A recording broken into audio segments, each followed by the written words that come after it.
1919, Quebec Bureau of Mines publishes its annual report, page after page of numbers. What kind of numbers? Precise ones. 135,861 tons of asbestos shipped. Recovery rate, 100.8 pounds of fiber per ton of rock. They measured that to the 10th of a pound. That's meticulous. Total employment, 8,930 workers. Man-years worked, 7,161. Wages paid, $7,338,000. 12 fatal accidents, each one documented with a name, an age, a cause of death. Each one. Joseph Saint-Pierre, Mat Chek, Alphonse Leclerc, real names, real people, real paperwork. Now, guess how many deaths from lung disease they recorded? How many? 0. 0. 0. 135,000 tons of asbestos, 8,900 workers, 7,000 man-years of labor, and not a single person tracked for what breathing it did to their lungs. So workers were dying. Of course workers were dying. They've been dying for decades, but nobody's job was to write it down. The conspiracy starts with what they didn't bother to count. This is episode 14, The Workers Nobody Counted. Asbestos, a Conspiracy 4,500 Years in the Making is brought to you by Danziger and Diano, a nationwide mesothelioma law firm with over 30 years of experience and nearly $2 billion recovered for asbestos victims. If you or someone you love has been diagnosed with mesothelioma, they offer free consultations and only get paid if you win. Visit dandel.com. That's DANDELL.com.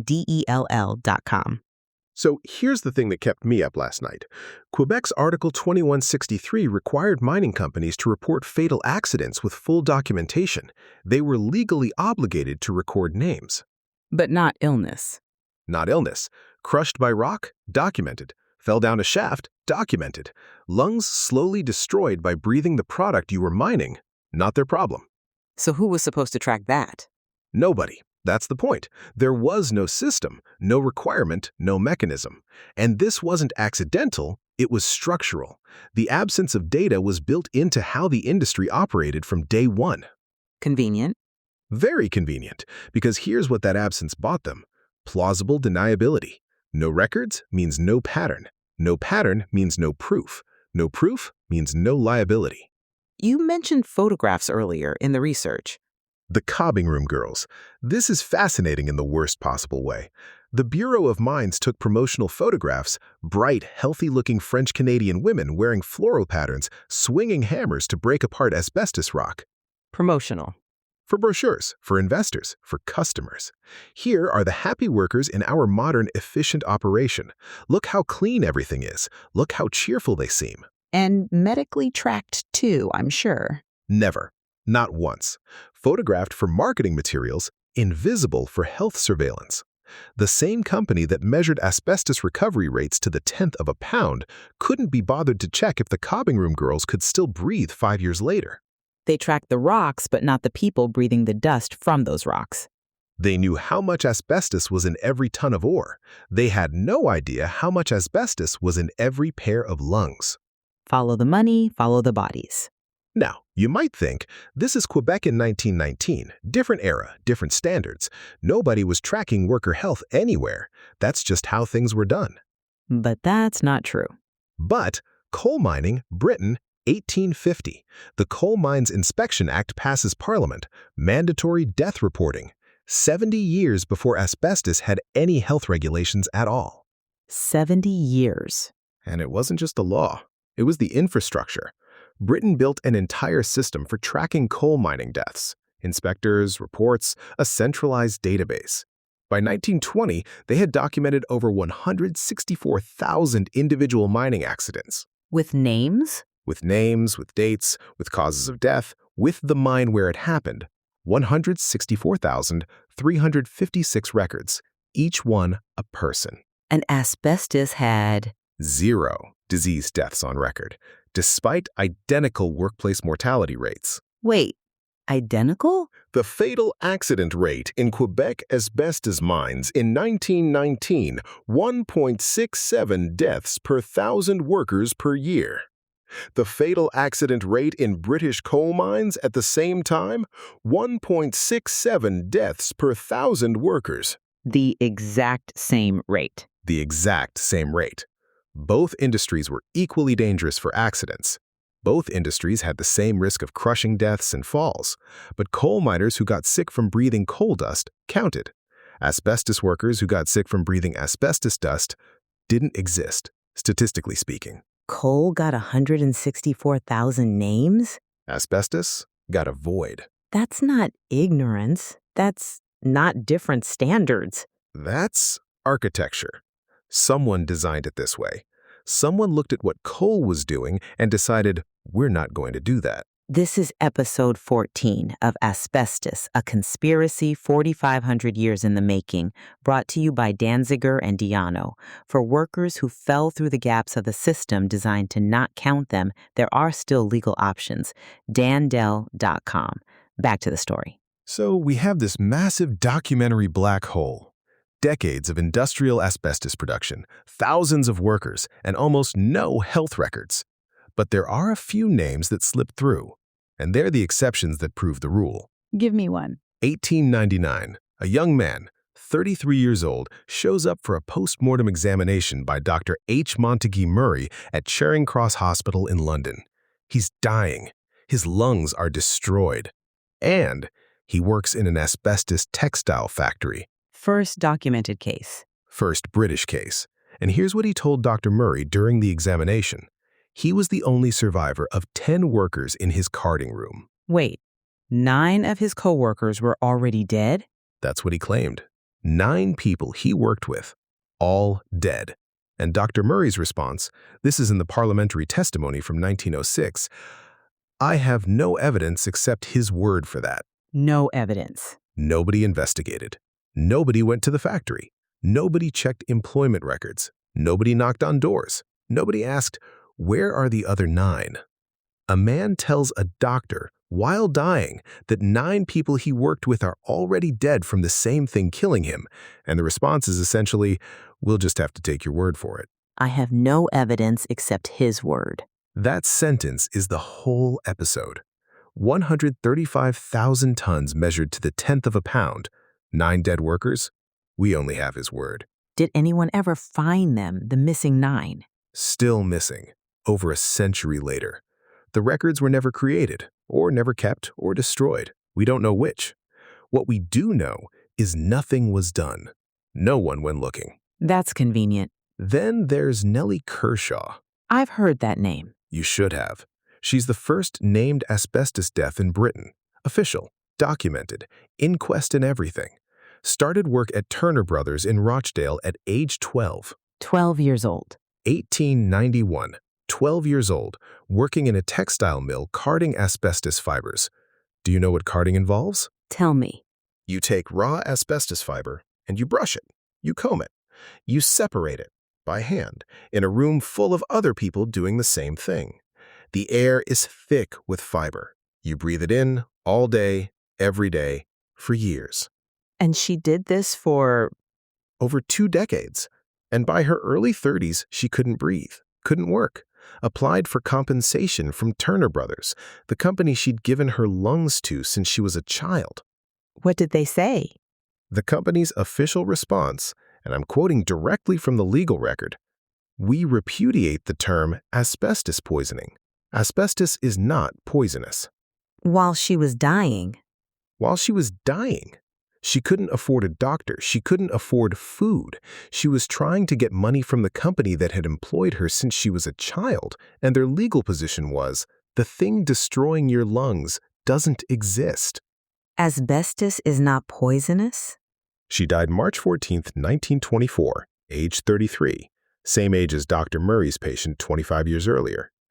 The coroner ruled it asbestosis, first time that word appeared in an official British death record. Turner Brothers never paid a single penny. Her grave went unmarked. They knew it was killing her. They called it not poisonous, and then they didn't even mark her grave? Then there's France, 1906. Denis Auribeau, a factory inspector in Condé-Saint-Noiro, files a report on a local asbestos textile plant. He documents 50 deaths. 50. 50 workers, dead. The locals had a name for the factory, the Valley of Death, Vallée de la Mort. And you want to know how many of those 50 workers are named in the official record? 0. 0. 50 anonymous corpses. The factory got a grim nickname that survives to this day. The workers got nothing, not even their names. So we have, Dr. Murray's patient, Nellie Kershaw, and 50 unnamed people in France. That's basically it. Before 1920, fewer than 10 named asbestos victims in the entire historical record worldwide. 40 years of industrial production, and we have fewer names than fingers on two hands. And the actual deaths? Conservative estimates, based on retrospective epidemiological modeling, somewhere between 1,000 and 3,500 workers died from asbestos exposure between 1880 and 1920. For everyone counted, 100 to 350 went uncounted. That ratio is the conspiracy. and the companies knew they had to know. Here's where it gets explicitly damning. 1918, Frederick Hoffman, he's a statistician for Prudential Life Insurance, publishes a report for the U.S. Bureau of Labor Statistics. Pages 176 through 180, he notes that insurance companies are already refusing to cover asbestos workers. 1918, before any official death records. That's the thing. Generally declined account of the assumed health injurious conditions. That's the exact quote. They're refusing coverage based on data, based on risk assessment. But there's no official mortality records, no government reports, no public health surveys. So where did the insurance actuaries get their numbers? They had their own data. They had their own data. Internal studies, company doctors, mortality tables nobody outside the industry ever saw. The information existed. It was precise enough to set insurance rates. It just wasn't shared with the workers, with the public, with anyone who might do something about it. 2 sets of books. 2 sets of books. One for pricing risk, one for denying responsibility. And it got worse. Much worse. 1929, Metropolitan Life Insurance commissions studies at Johns-Manville plants. Dr. Anthony Lanza leads the research. The findings are devastating. How devastating? Of more than 50% of workers with 5 to 10 years exposure show signs of lung disease, 87% with 15 years or more. 87%. Almost 9 out of 10 long-term workers had asbestosis. And what happens to the study? Let me guess. Not just buried, edited. Johns-Manville executives demanded changes before publication. They reviewed drafts, they gave notes, they deleted one sentence specifically. Which sentence? It is possible for uncomplicated asbestosis to result fatally. They cut the part about it being deadly. They cut the part about it being deadly. 4 years. The study sat for years while lawyers and executives negotiated what language could appear in print. And when Lanza was asked in 1933 about putting up warning signs in the plants, just signs, just telling workers what they were breathing, his response was that he couldn't recommend it. Why not? Because of, quote, the legal situation. The legal situation. They knew workers were dying. They had the data showing 87% rates. They sat on it for years. And when someone suggested possibly telling the workers, the concern was lawsuits. Not the workers dying. Not the workers dying, the lawsuits that might result from admitting the workers were dying. The less said about asbestos, the better off we are. That's Sumner Fimpson, Raybestos Manhattan, internal correspondence. And the response from another executive, our interests are best served by having asbestosis receive the minimum of publicity. Minimum of publicity. That was the strategy. That was the actual written down, documented corporate strategy. Keep it quiet. Don't create records. Don't count the bodies. And if someone does count, if a Nellie Kershaw files a claim, if a doctor files a report, deny it exists. Asbestos is not poisonous. Asbestos is not poisonous. And there's one more name we need to mention before we close Arc 3. Lucy Dean. 1898, 33 years before the first UK regulations, a factory inspector named Lucy Dean files a report. She's been visiting asbestos textile operations, and she describes what she sees in the air. She calls it, exact quote, sharp, glass-like, jagged nature. She saw it. She saw it. She wrote it down. She recommended protective measures. 1898, 33 years before anyone else in government took it seriously. 33 years. 33 years from Lucy Dean's warning to the first asbestos regulations in 1931.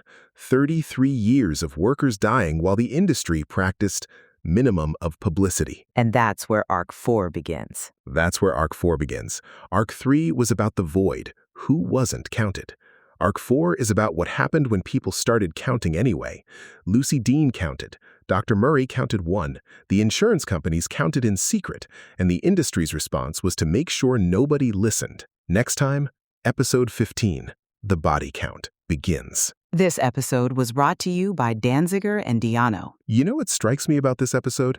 The ratio. For every worker who got counted, 100 didn't, 300 didn't. Their whole lives reduced to a void in the paperwork. And that's exactly why firms like Danziger and Diano exist, because counting matters.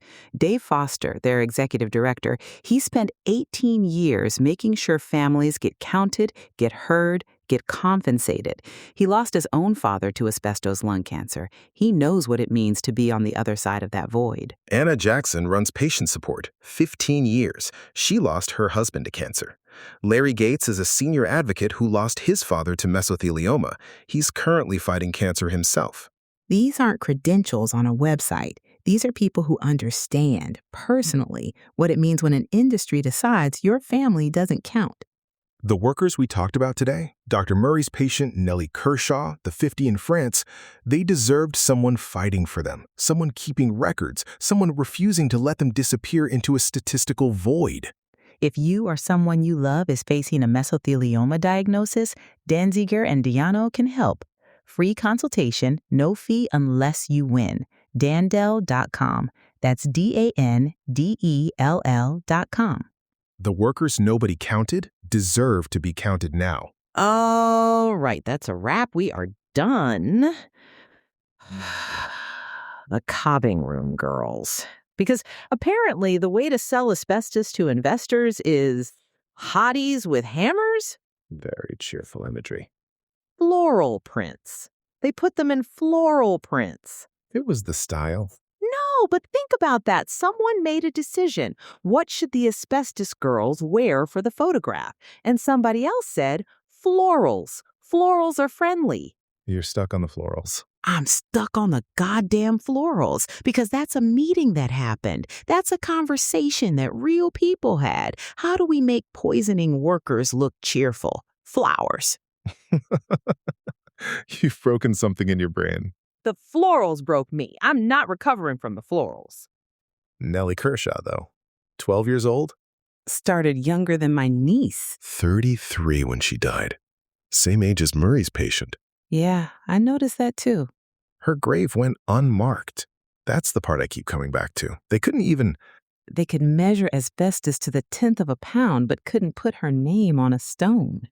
Yeah. Anyway, don't put the florals broke me in the episode. It's honest, I'm leaving it in. I think I swore?